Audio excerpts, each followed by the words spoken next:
അപ്പോൾ ഇനി നമുക്ക് മോഹൻലാലിന്റെ യോഗാഭ്യാസത്തിലേക്ക് പോകാം അല്ലേ. അദ്ദേഹം ഇന്ന് സിയാലിൽ വിശ്വശാന്തി ഫൗണ്ടേഷന്റെ നേതൃത്വത്തിലാണ് യോഗ പരിശീലനത്തിൽ പങ്കെടുക്കുന്നത്. ആ ദൃശ്യങ്ങളിലേക്ക്. വളരെ ഈസിയാണ്. അതൊക്കെ ഞാൻ സെഷനുകൾ പറയാൻ പോയാണ്. യോഗ ഇപ്പം ഞാൻ പഠിപ്പിക്കുന്നത് രാജയോഗത്തിലെ ഹഠയോഗമാണെങ്കിലും ഹഠയോഗമാണ് രാജയോഗത്തിലെ ചവിട്ടുപടി. ഹഠയോഗമാണ് ഒരു മനുഷ്യനെ 100% മെൻ്റലി, ഫിസിക്കലി, സ്പിരിച്വലി ആൾസോ ഫിറ്റാക്കുന്നത്, ഡിസീസ് ഫ്രീ ആക്കുന്നത്.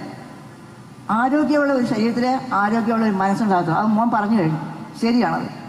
അപ്പോൾ ആരോഗ്യമുള്ള ശരീരം ഉണ്ടാക്കാൻ ആസന വേണം. അപ്പോൾ യമനിയമങ്ങളാണ് മനസ്സിനെ കൺട്രോൾ ചെയ്യുന്നത്. അതായത് ധാരാളം കാര്യങ്ങൾ പറയാനുള്ള സമയമില്ല. പക്ഷേ ചുരുക്കത്തിൽ പറഞ്ഞാൽ യമനിയമങ്ങൾ എന്ന് വെച്ച് കഴിഞ്ഞാൽ ഡോൺസ് ആൻഡ് ഡൂസാ. നിങ്ങൾ എന്തൊക്കെ ചെയ്തിരിക്കണം, എന്തൊക്കെ ചെയ്യാൻ പാടില്ല. അപ്പോൾ സിയാലിൽ വിശ്വശാന്തി ഫൗണ്ടേഷന്റെ നേതൃത്വത്തിലുള്ള യോഗ സംഗമത്തിൽ പങ്കെടുക്കുകയാണെന്നാണ് മോഹൻലാൽ. ബിഞ്ചു, ഞാൻ ആലോചിക്കുകയായിരുന്നു, ഇപ്പോൾ യോഗയുടെ ഗുണം എന്ന് പറയുന്നത്, അതായത് നമുക്കിപ്പോൾ കോൺസെൻട്രേഷൻ ആണെങ്കിൽ ഇതൊക്കെ കിട്ടാൻ യോഗ ഒരുപാട് ഗുണം ചെയ്യും. ഇപ്പോൾ അങ്ങോട്ട് നോക്കിയേ, നമ്മളൊക്കെയാണ് മോഹൻലാലിനെ കണ്ടതാണെങ്കിൽ നമ്മൾ ഫുൾ തിരിഞ്ഞ് മോഹൻലാലിന്റെ മുഖത്തേക്കായിരിക്കും നോക്കുക. അവിടെ ഏതെങ്കിലും കുഞ്ഞു കുട്ടികൾ മോഹൻലാലിനെ നോക്കുന്നുണ്ടോ? ഇല്ല. അതാണ് യോഗയുടെ പ്രത്യേകത. നമുക്കറിയാം, പറഞ്ഞതുപോലെ തന്നെ ആരോഗ്യമുള്ള ശരീരം വേണമെങ്കിൽ ആരോഗ്യമുള്ള മനസ്സ് വേണം.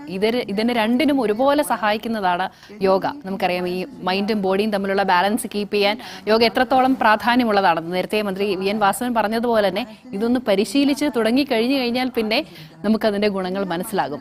ഒരുപാട് അനുഭവങ്ങൾ പലരും പങ്കുവച്ചിട്ടുണ്ടല്ലേ. തീർച്ചയായും.